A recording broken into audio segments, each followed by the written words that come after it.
धेमाजि जिल्ला एक्स NDFB United फरामनि आफादगिरि जानानै आङो गासै खौरां बुथुमगिरि नोंथांमोननिसिम आङो धेमाजि जिल्ला एक्स NDFB इउनाइटेड फरामनि जानानै आङो साबायखर बावहरग्रोनाय जाबाय मोनाबिलि समाव।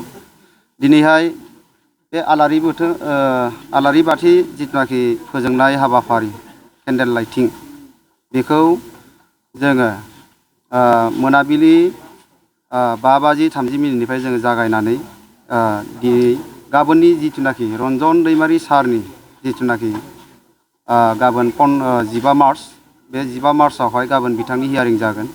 बेखौ लोब्बा लानानै जोङो दिनै धेमाजि जिल्ला एक्स NDFB इउनाइटेड फराम आरो दुलाराय बर' फरायसा आफादनि दैदेनगिरि आरो धेमाजि जिल्ला XBLTनि दैदेनगिरि आरो UBPOनि दैदेनगिरि आरो आइजो अनसायनाय आफादनि दैदेनगिरि गासैबो माहारियारि आफादफोरखौ जोङो ज' लानानै दिनैनि केन्डेल लाइटिंखौ जों खालामनाय जादों। मानो होनोब्ला दिनै रनजन दैमारिया 2020आवहाय एकर्ड जाना फैदोंमोन। बिथांखौ जोङो आफादगिरि बा फाउन्डार होननानै दिनै जों मिथियो। जायनि जाहोनावहाय दिनैहाय बिथांनि केसाहाय बा बिथांनि केसखौहाय गाबोन जिथुनाखि 15 मार्च बे 15 मार्चआवहाय जाहाथे हाइकर्टनि बा सुप्रिम कर्टनि जि राय जागासिनो बा बिनि बिजिरनाय जागासिनो गाबोन 15 मार्चआव बिथाङा कर्टआव हाजिर जागोन। जाहाथे मोजां बोर लानानै बा जोङो माखासे केसफोरनि सल्टआ गाबोन मोगथां महराव फैगोन होननानै जोङो दिनै आफा बोराइ बाथौ बा जों अबंलावरियाव जोङो आर'ज गाबदों आरो जोङो बेखौ लोब्बा लानानैनो गाबोननि 15 मार्चनि जिथुनाखि हियारिं जानो गोनां रनजन दैमारि सारनि बे हाबाफारिखौ लानानैनो जोङो दिनैनि केन्डेल लाइटिंखौ खालामनाय जादों।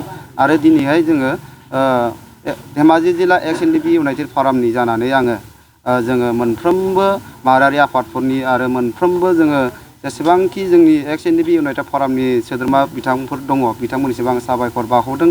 जाहाथे गाबोननि दिनावहाय बयबो बिथांनि जाजमेन्टखौ नेना थायो आरो मोजां जाजमेन्ट रिजाल्ट पजिटिभ फैगोन होननानै आङो मिजिं थिदों। बे जाजमेन्टनि गेजेरजोंहाय बा बे नैबे गनाय गयैखौ लानानै माखासे बहुदानो सोंलु खालामो। दिनैसिम जेसेबांखि माहारियारि आफादफोर दङ आरो जेसेबांखि एक्स NDFB सोद्रोमा लिडारनिफ्राय केडारसिम दिनैसिमबो जेलाव थानायखौ रावबो रंजानाय मोनाखै। दिनै किकनिक मोनसे गैयि बायदि जाना दं बर' हारियाव। मानो होनब्ला रनजन दैमारिया एक्स NDFBनि फाउन्डारमोन। दिनै 2020आव नोंथाङा बुंनाय बायदिनो एकर्डनि गेजेरजोंहाय बिथाङा बा केसआ मानो दिनैसिमबो सोलिगासिनो दं बा बिथाङा मानो गवाखै। बियो मोनसे मानिबा षड़यन्त्र दं होननानै आं साना। मानोना बियो मोनसे रिभलिउसनारि जिथुनाखि आर्म्सजों फैफानाय मोनसे जानोबो हागौ। बेफोरनि थाखायबो आरो माखासे जाहोननि थाखायबो जानो हागौ। बेफोरखौ जोङो दिनैहाय जिल्ला हिसाबै जोङो सेन्ट्रेला जिथुनाखि एक्स NDFB इउनाइटेड फरामा जोङो सावरायमेल जायो होनबाना जोङो माखासे खोथाफोरखौ बेहाय उथाफन खालामनाय जायो। आरो सेन्ट्रेला एक्स NDFB इउनाइटेड फरामनि सेन्ट्रेलनि जिथुनाखि दैदेनगिरिफोरा बे केसखौ लानानै BTR गभर्नमेन्ट आसाम गभर्नमेन्ट आरो भारत सरकारखौबो नारसिनगासिनो दङ। निस्सय बे नारसिननायनि गेजेरजोंनो हियारिंआ एसे आवगायबाय थानाय बायदिखौ आं नुहुरो आरो बेखिनिखौ आङो बुंनो हायो। नोंथांमोना गावबा गावनि गथ'खौ सासे राफोद गेलेगिरि खालामनो गोसो दं नामा? रायजोआरि हादरारि हादर गेजेर थाखोसिम गेलेगिरि खालामनो गोसो दंब्ला नोंथाङा गोबाव दा खालामसै।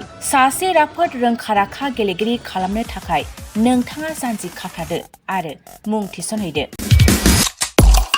चिरां जिल्लानि सिङाव थानाय सोलिफु फोरोंसालि बल्लामगुरि काराटे एकाडेमि फोनांजाब राहा 8720903713 बड' हाउस काराटे एकाडेमि दलाइगाव फोनांजाब राहा 6900451157 बेंटल काराटे एकाडेमि फोनांजाब राहा 9678041226 बिरनगाव काराटे एकाडेमि फोनांजाब राहा 6901341656 आरो दालिगाव काराटे एकाडेमि फोनांजाब राहा 8720903713 बैफोर मख'नाय सोलोंसालिनिफ्राय सिगांनिफ्रायनो रायजोआरि हादरारि हादर गेजेरारि थाखोनिफ्राय बान्था मोननो हानाय सोलोंसाफोर मोननो हाबोनाय सोलोंसालि। बे मख'नाय फोरोंसालियाव रोंगौथि गोनां फोरोंगिरिया फोरोंथाय होनानै नोंथांनि गथ'खौ सासे राफोद गेलेगिरि सोरजिनायाव मदद आरो जाफुंसार खालामगोन।